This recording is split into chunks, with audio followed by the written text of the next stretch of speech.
The most disturbing thing about the Bible is not that all of the heroes have flaws, but that the villains have virtues.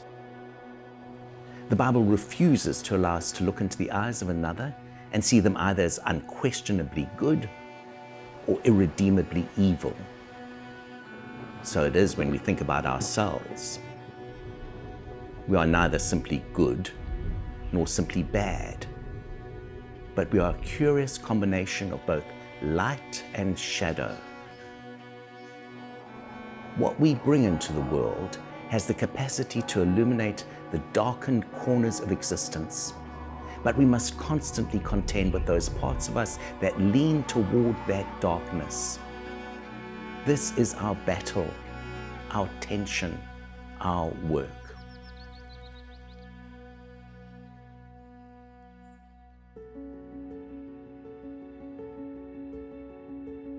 The story of the fall in the Bible is dramatic and sobering.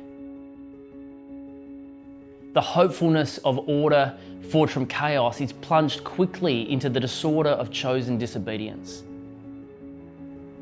There wasn't much that could go wrong in Eden's garden, but the little that could explodes in the most painful and devastating way, as Adam and Eve shake the fist at God and eat the forbidden fruit.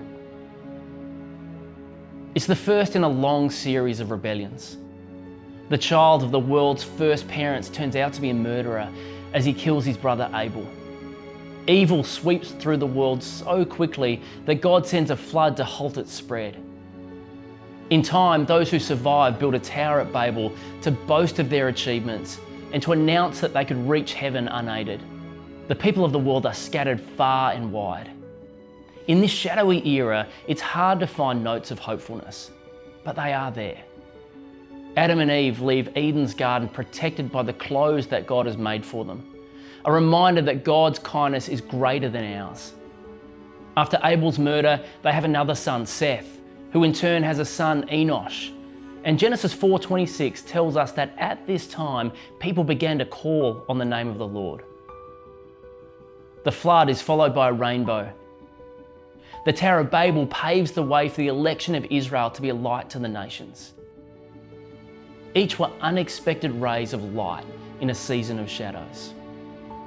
Sometimes as educators, we struggle to see the light. Angry parents, entitled students, and a society that has long forgotten its creator make it difficult to see a story of love, mercy, and grace, a story of radiant light. Sometimes you have to settle for glimpses of it, as in the opening chapters of the Bible.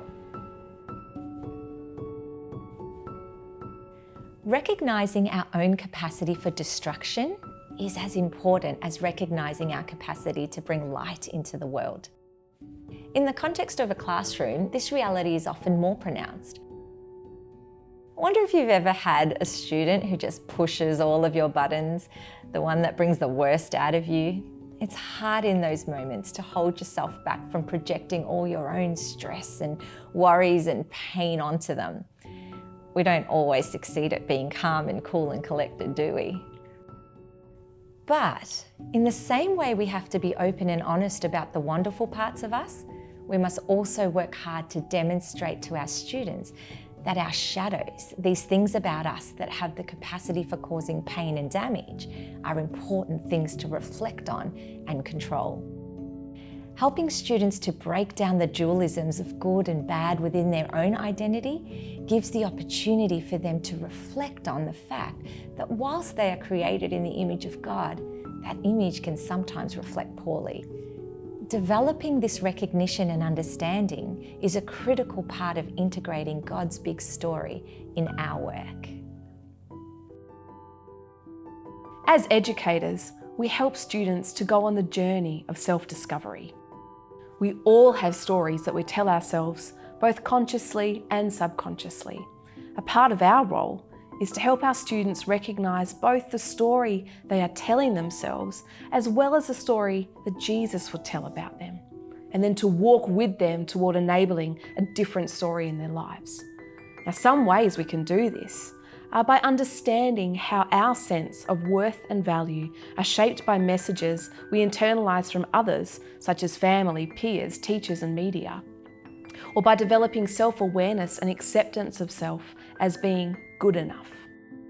And by learning to know themselves, to see themselves as made in the image of God and therefore worthy of love, acceptance, and belonging. A significant part of this is working with students to see, understand, and discern the light and shadow in the messages from society, media, and advertising. So many of the messages our young people hear promote self-interest. They celebrate self-importance and encourage self-indulgence and instant gratification. Messages that not only hinder their capacity to see God's story of love, grace, and forgiveness unfolding in their own life, but also in the lives of others around them. For a number of years, I worked with a group of girls who were dealing with their own significant trauma. And almost every single one of these girls had issues with their body image. They would call themselves fat, obsess over their appearance and what they would or wouldn't eat. We would start every morning with a devotion, and I chose this particular week to focus on self-worth. Now, a cosmetic company had done a media piece that showed the impact of photoshopping on a model that ended up in a magazine. Now, the difference between the before and after was shocking. It led to so much discussion around the lies that we are fed by advertising and media and how this has deeply affected our unrealistic expectations around what beauty is as a society. This moved into conversations about how we are created and where our self-worth comes from. Discussions were opened up that allowed the students to challenge their own thinking about others, but also about themselves. This discussion continued as a theme throughout the year, and it was fascinating to begin to watch as these girls began to change their comments, their unhealthy obsessions, and even began uplifting one another in the class. We want to help our students to understand that there is light and shadow within all of us, that we all think and behave in ways that both make us proud and deeply shame us, but that neither needs to define us. Forgiveness brings freedom to grow, to learn from our failures, and to move on from our worst moments, to flourish. What a privilege to walk with students in this journey of discovery. Life cannot always be neatly compartmentalised into tidy categories of light and shadow. We have to work with both. In the same way that God doesn't shy away from human failures, we, as Christian schools, mustn't be afraid of acknowledging the challenges we have faced or may face in the future. We live in a world that places huge importance on image. Our schools operate in a competitive environment where effective marketing and creative websites are critical. People want to see beautiful photos of happy students and staff, enthusiastically engaged in learning and extracurricular activities. They want to see images of buildings and grounds in various stages of development. Each image is designed to say that this is a school where everyone flourishes. While there is nothing wrong with marketing and promotional materials, we need to know what lies beneath the carefully crafted images. Do our relationships, our classrooms, our staff rooms truly reflect the images portrayed? It's easy to see where the light shines in our school. Those places of light and warmth where love, grace, joy, compassion, flourishing are obviously evident. But are we sometimes so blinded by the light of what is good that we don't see the darkness beyond? What's lurking in the shadows of our staff rooms, our boardrooms, our classrooms and our playgrounds? Is there sometimes gossip or disenfranchised staff, of bullying and harassment, control, pride, fear, loneliness, exclusion? Are we prepared to really explore, expose and listen to the stories that challenge what our carefully crafted marketing messages suggest? It takes courage to look beneath the surface of our school, our students, and even ourselves. But after all, isn't this exactly what God's grace gives us the courage to do?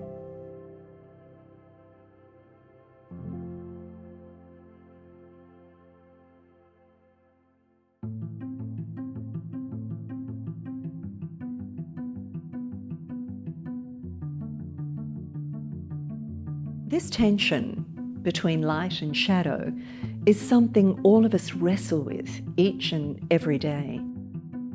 The challenges we see in the world reflect back to us that all is not as it should be.